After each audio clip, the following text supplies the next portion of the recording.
Salatullah salamullah ala taha rasulillah. Salatullah salamullah ala yasin habibillah.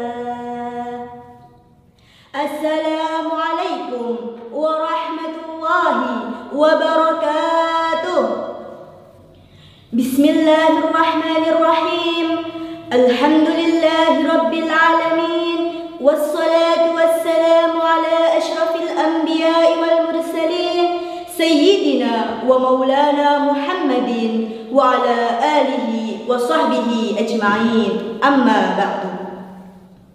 Dewan juri yang kami muliakan, teman-teman yang kami banggakan, perkenalkan nama saya Sausan, dai muda untuk masa depan.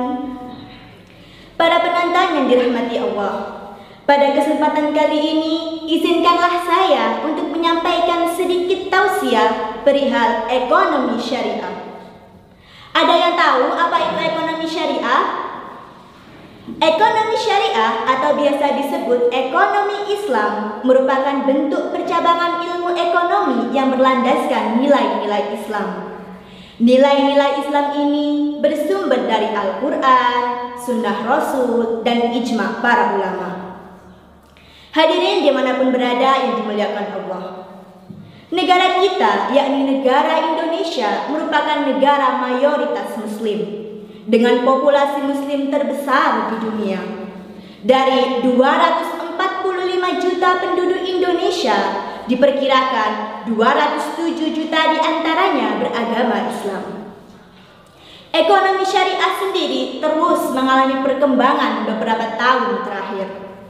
Secara global, penguasaan aset keuangan syariah dipimpin oleh negara Arab Saudi, disusul Malaysia, lalu Uni Emirat Arab, dilanjutkan Qatar, Turki, lalu Indonesia.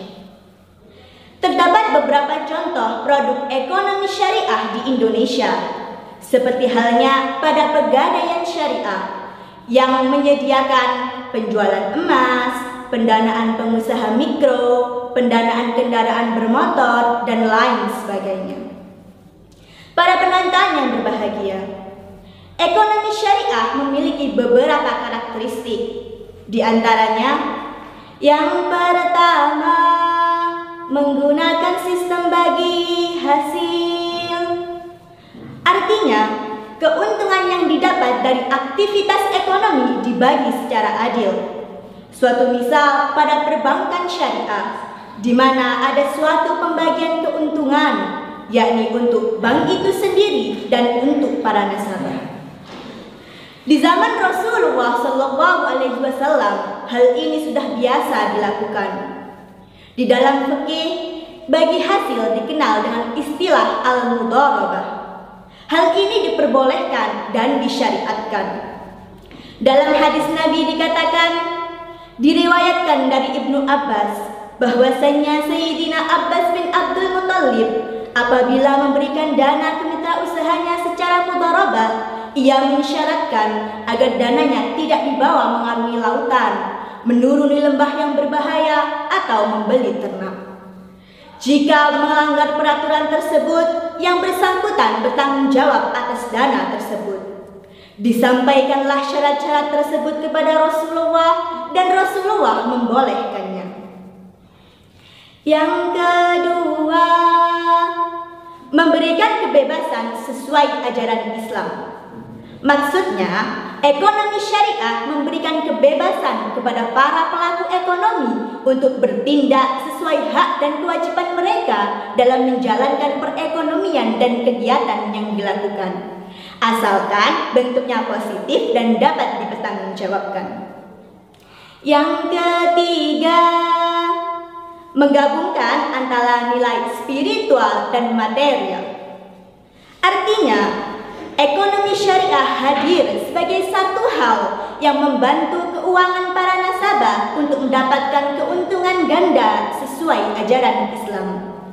Singkatnya, keuntungan yang didapat dapat digunakan untuk zakat, sedekah, dan infak, sebagaimana kewajiban seorang muslim yang taat beragama. Allah Subhanahu wa ta'ala berfirman, A'udzu billahi minasy syaithanir rajim. Bismillahirrahmanirrahim.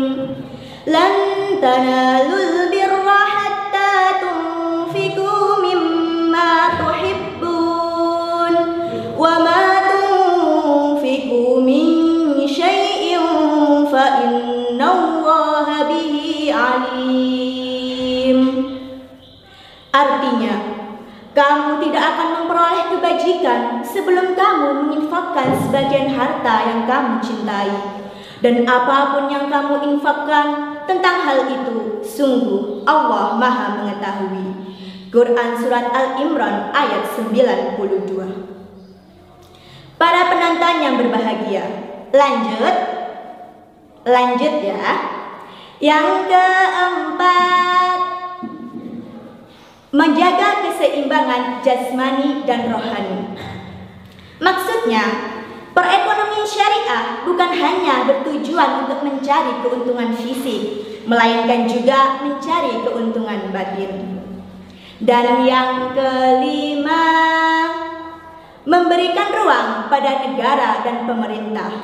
Artinya, pemerintah dan negara dapat bercampur tangan sebagai penengah bila mana terjadi suatu permasalahan.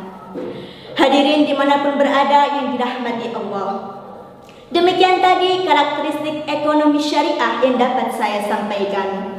Di bulan Ramadan yang penuh berkah ini, hendaknya kita rajin bekerja dan berusaha agar kita kaya raya, rutin bersedekah agar harta makin melimpah, dan rajin menabung di bank syariah agar harta kita berkah.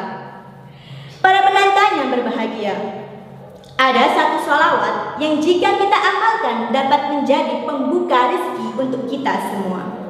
Sholawat ini adalah sholawat nariyah. Mari kita lantunkan bersama-sama. Allahumma sholli sholatan kamilatan wa sallim salaman tamman ala sayyidina Muhammadin tanhalu bihil uqadu wa tanfariju bihil kurabu wa tuqadda bihil hawaiju wa tunalu bihir raibu wa husnul hawatimi wa yustasqal ghamamu biwajhihil karim wa ala alihi wa sahbihi fi kulli lamhatin wa nafasim bi'adadi kulli ma'lum billah. Para penonton yang saya cintai, demikian yang dapat saya sampaikan, kurang lebihnya mohon dimaafkan.